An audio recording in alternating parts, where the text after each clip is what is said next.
world, our enemy has either been at the gate, in the house, or in the bed, because we have not been able to control our enemy, because we have been hospitable to strangers.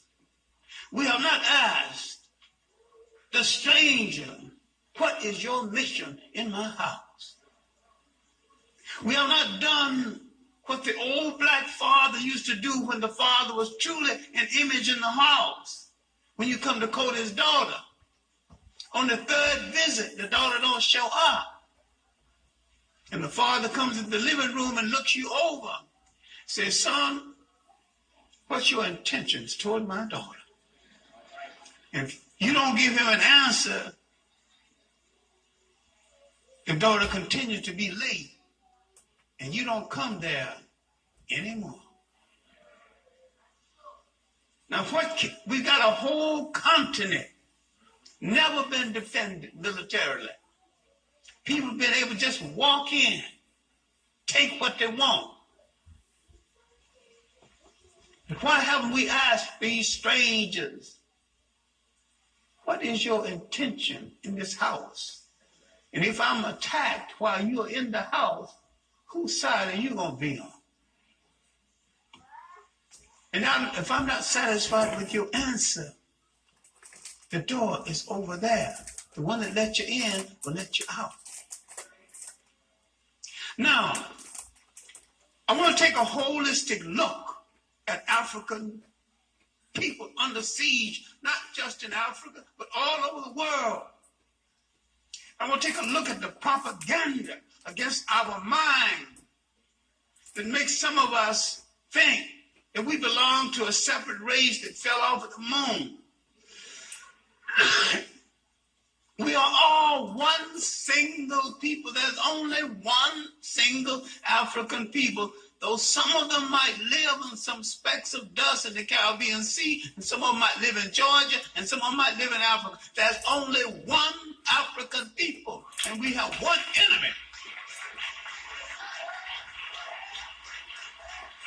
And that enemy has one intention: to control us and our mineral wealth, to control our shorelines, and through propaganda, control our mind. Now, this thing started in the 1700s BC. It continued through the invasion from Western Asia, 1675 BC. For 2,000 years, the enemies of Africa came from Western Asia, mistakenly called the Middle East. And what did they do? What was their collective impact?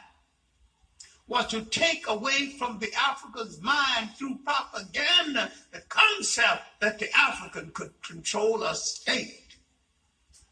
And when people take away from you the idea of controlling a state, they take away the container of your culture, your aspirations, your hope. They take away the gift you have to give to your child and their children in turn.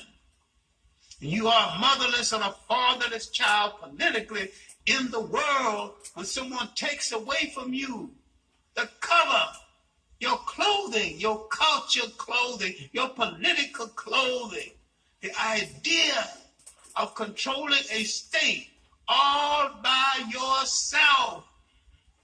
And you forget that half of civilization, half of history was over before anyone knew that a European was in the world. And what makes you think you need him so much? He's a pauper in the world and a thief and a robber in the world. What makes you think you need him?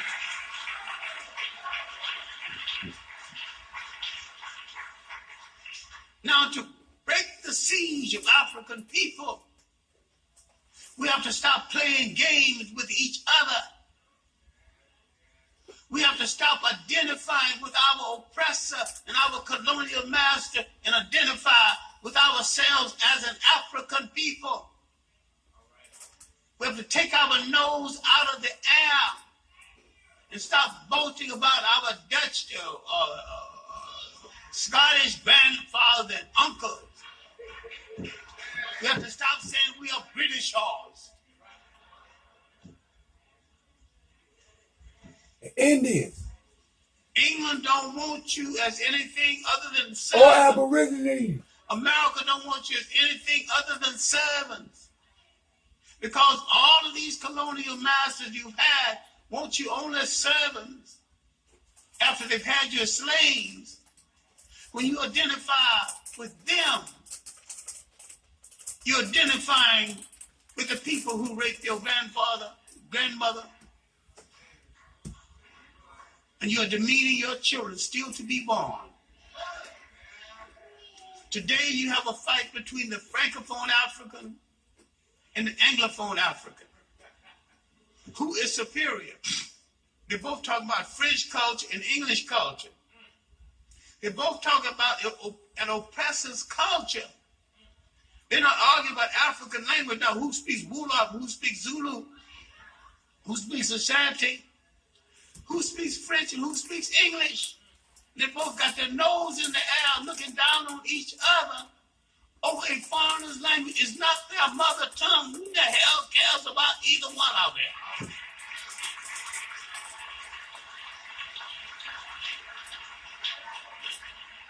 Language is a utility. Learn as many languages as you can.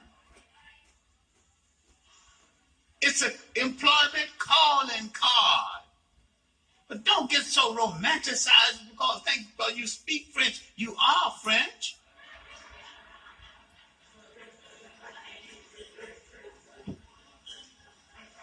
And because some Scottish man raped your grandmother, don't think that you are Scottish. Or some Indian man raped your grandmama. You are the victim of a Scotsman. You're the victim in as much as he infused his blood into your family against your will. Now, the question is, how do we break this siege? But let's stop playing games with each other. What Reverend Sullivan is trying to do can be marginally beneficial if you handle it right. But you have to understand the difference between pan-capitalism and pan-Africanism. Pan-capitalism is American corporations dominating the wealth of Africa. Pan-Africanism is African people throughout the world controlling the wealth of Africa. In every country in Africa, without any exception, all of the wealth-producing resources are in European or white control. Recently, on a trip to Ghana, I discovered that the Ghanaians are selling the gold mines to South Africa. The open hand, not selling it, has finished the sale. Their commercial bank, system of commercial banks, carefully built by Western trained Ghanaians, going to be sold to National City. They devaluated the money while we were there. Now, if you can't make a decision about the wealth of your country, a foreigner will decide whether you pay the soldiers, whether you pay your civil servants,